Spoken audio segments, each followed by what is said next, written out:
Bismillahirrahmanirrahim. Assalamualaikum warahmatullahi wabarakatuh. Waalaikumsalam warahmatullahi wabarakatuh. Kembali lagi di kegiatan MPLS 2021 dengan saya sebagai moderator Muhammad Rizky. Dan insya Allah yang akan menjadi pemateri di kegiatan kali ini, materinya tentang kesadaran berbangsa dan bernegara, yakni Bapak Ali Akbar SPD. Oke. Sebelum kita ke pematerian, mungkin Pak Ali bisa mengenalkan terlebih dahulu asal dari daerah mana, lulusan mana dan sebagainya gitu. Oke, siap. Assalamualaikum warahmatullahi wabarakatuh. Waalaikumsalam warahmatullahi Selamat wabarakatuh. pagi anak-anak semua. Perkenalkan, nama Bapak Ali Akbar Palingrungi. Asal Bapak itu dari Maluku Utara ya. Jadi hijrah ke Bandung jauh.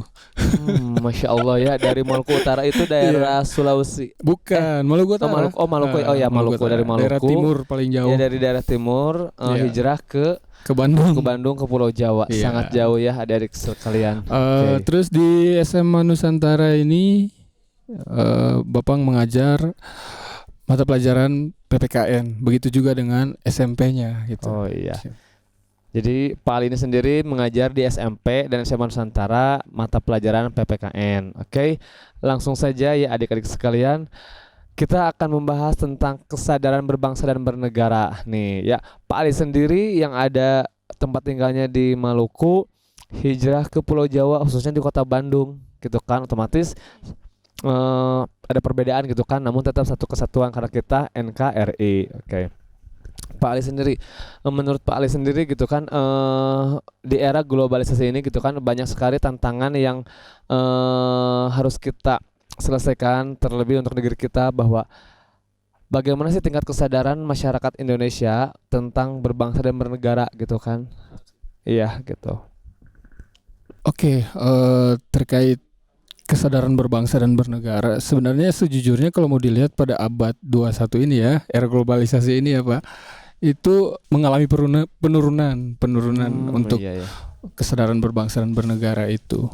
Nah, indikatornya bisa dilihat dari apa? Saat ini tuh banyak pelajar yang tawuran, banyak buktinya, banyak contohnya, banyak juga yang narkoba, bahkan mohon maaf asusila pun ada gitu, kasus-kasus seperti itu di zaman sekarang ini. Nah, dan kita tidak bisa memungkiri hal itu terjadi gitu kan Pak. Tapi untuk anak didik sekalian, kalau bisa hal-hal itu dihindari ya untuk saat ini. Kita harus menanamkan sikap cinta kepada negeri ini.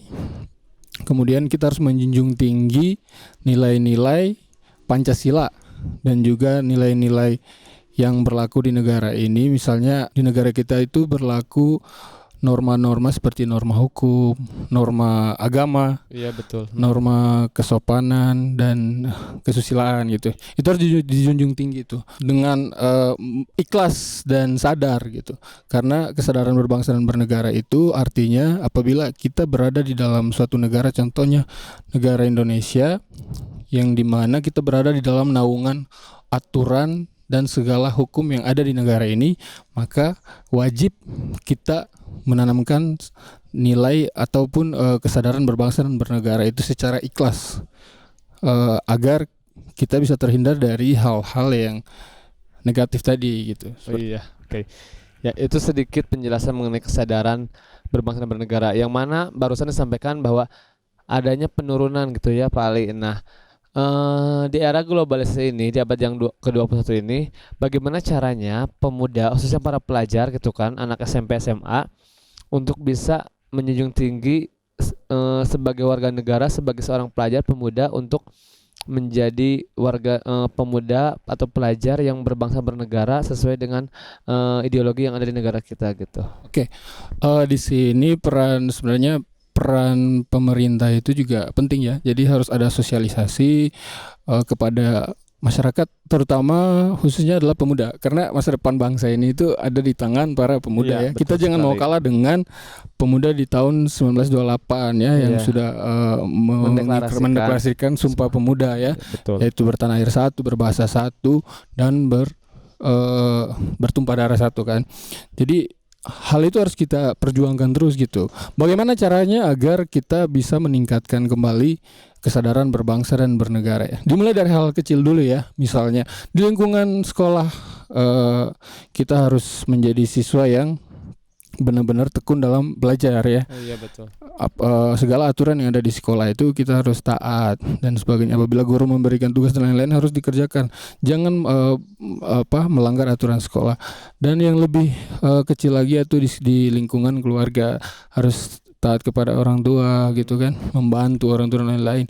Kemudian di lingkungan masyarakat hal-hal kecil seperti misalnya melihat sampah berserakan dan lain-lain itu tolong disimpan pada tempatnya, dan begitu kita juga kalau ada sampah kita buang pada tempatnya. Itu adalah hal-hal kecil yang sebenarnya pengaruhnya itu besar gitu Pak Iki. Ini tuh termasuk dalam bela negara gitu. Kalau kita bela negara otomatis kita cinta kepada negara kita. Iya, oke. Jadi sebagai pemuda pelajar harus rajin sekolah, jangan boros, harus rajin belajar gitu kan. Mungkin bisa dibilang dari hal yang terkecil, dari mulai detik ini, dari mulai diri sendiri gitu kan. Ketika setiap orang ingin merubah dunia terus negara kita Indonesia, minimal dari diri kita sendiri gitu kan untuk merubahnya. Oke. Nah, selanjutnya yang ingin jadi pertanyaan gitu ya Pak Ali, bahwa banyak sekali gitu kan sekarang beberapa tahun terakhir tentang permasalahan sara, suku, agama, ras dan antar golongan, yang mana sara ini sendiri sekarang seakan-akan menjadi permasalahan yang tidak pernah henti gitu kan. Apa penyebab dan mungkin solusinya agar kita, memang Indonesia itu negara yang berbeda-beda gitu kan, ada berbeda agama, berbeda suku, ras dan sebagainya gitu kan. Bagaimana segala perbedaan itu bisa disatukan gitu kan sebagai negara yang begitu majemuk gitu.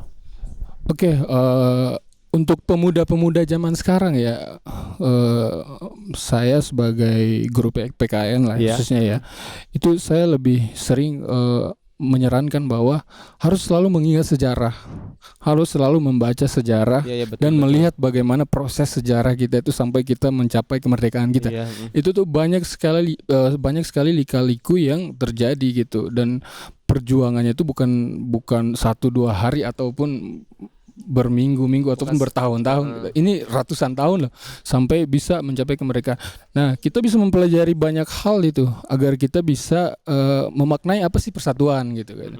Karena dulu itu para pahlawan yang untuk berusaha untuk mengusir para penjajah itu mereka sampai berdarah-darah gitu kan. Itu karena persatuan gitu kan. Maupun tadi ada yang berbeda suku, berbeda warna kulit, berbeda bahasa, berbeda wilayah ya. Tapi karena rasa persatuannya itu bersatu gitu. Karena ini kita satu negara, satu wilayah gitu kan. Kamu dari Papua, kamu dari manapun juga itu kita nggak peduli gitu. Yang penting sekarang kita jangan biarkan orang negara lain menjajah negara kita gitu. Kalau misalnya sekarang pemuda-pemuda banyak mengingat sejarah, membaca sejarah, insya Allah ya pasti gitu rasa cinta kepada tanah air, patriotisme dan nasionalisme itu insya Allah tinggi gitu. Dengan mengingat sejarah, melihat kembali prosesnya itu seperti apa. Seperti yang barusan disampaikan mengenai tentang sejarah gitu kan, bahwa ada sebagian pemuda yang masih mengingat, membaca sejarah dan sebagainya gitu kan, bahwa beginilah begitu panjang sekali gitu kan hingga Indonesia mampu mencapai kemerdekaannya pada 17 Agustus tahun 45 dan mampu bertahan sampai detik ini dengan segala tantangan yang dihadapinya gitu kan. Nah, bagaimana untuk para pemuda agar mereka tuh mulai tertarik kembali untuk mengingat, membaca sejarah yang pernah terjadi gitu. Nah, ini peran kita ya sebagai guru, sebagai orang tua juga penting perannya, lingkungan masyarakat juga itu semuanya harus berperan gitu. Di zaman sekarang ini banyak hal-hal baru yang masuk dari luar ya ke negara kita. Sehingga membuat moral itu mulai terdegradasi gitu kan. Jadi tidak ada filter Pak Iki, tidak ada filter. Harusnya hal-hal tersebut itu difilter. Orang tua juga harus lebih memperketat penjagaan kepada anak-anaknya agar tidak mudah. Kan kebanyakan sekarang tuh anak-anak yang masih balita itu udah dipegangin handphone dan lain-lain kan. Dan otomatis kan mereka membuka hal seperti kan tidak menutup kemungkinan mereka melihat gitu kan. Nah, hal itu sebenarnya harus dikurangin gitu kan. kita mau langsung secara serentak membuat mereka tuh sadar tuh susah.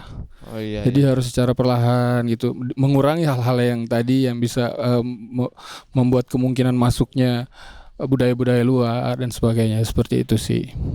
Oke, berarti salah satunya kita sebagai warga negara Indonesia, dari pemerintah itu sendiri, dari masyarakat, dari terkhusus dari orang tua itu sendiri mampu memfilter budaya-budaya mana yang memang baik, layak untuk ditonton, bahkan untuk diekspor oleh para pemuda di negara kita, terlebih para remaja, anak-anak yang saat ini mungkin mereka dengan mudahnya sekali klik, sekali ketik, cari apa ada muncul gitu kan. Berarti memang harus Ya, sekarang memang dunia yang penuh dengan informasi, itu bisa Iya, iya. didapat di mana saja, kapan saja kan. Iya, iya. Mengenai budaya itu sendiri gitu kan, bagaimana akan negara kita agar budaya-budaya asli negara kita gitu kan lebih dicintai gitu kan sebagai warga negara Indonesia gitu kan, sebagai rasa untuk sadar akan berbangsa dan bernegara gitu kan, bahwa ini loh budaya Indonesia tuh yang bagus-bagus tuh banyak gitu kan. Kenapa harus ini budaya luar gitu kan? Padahal budaya yang asli ada di Indonesia itu begitu banyak gitu. Kita harus selalu memberikan sosialisasi kepada anak-anak kita, selalu memperkenalkan oh budaya Indonesia tuh ini loh. Kalaupun bisa selalu diadakan event-event gitu setiap tahun satu kali untuk memperkenalkan budaya Indonesia secara keseluruhan gitu kepada anak-anak muda sekarang, agar mereka tuh bisa tahu dan paham gitu, dan selalu ditekankan untuk membaca sejarah seperti itu.